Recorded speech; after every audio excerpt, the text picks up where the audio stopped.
আসসালামু আলাইকুম সম্মানিত দর্শক শ্রোতা ভাই এবং বোনেরা।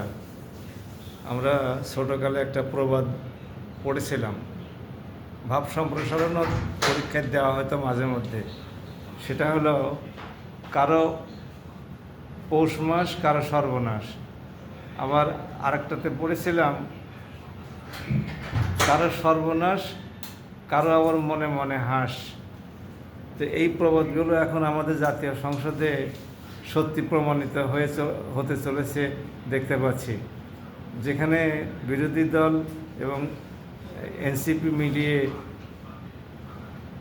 জুলাই সনদের পক্ষে হাহাকার করে আবেদন জানাচ্ছে জুলাই সনদকে স্বীকৃতি দেওয়ার জন্যে, জুলাইয়ের শহীদদের জন্যে তারা হাহাকার করছে, তাদের চিকিৎসার সুব্যবস্থা করার জন্য সরকারের পদক্ষেপ প্রার্থনা করছে, তাদেরকে কনভিন্স করার চেষ্টা করছে।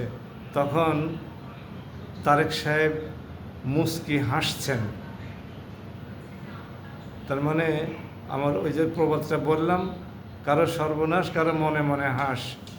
তো তারেক সাহেবের এই হাসির অর্থ কি আমরা জানি না। জুলাই সনদে স্বাক্ষর করতে, জুলাই সনদ স্বাক্ষর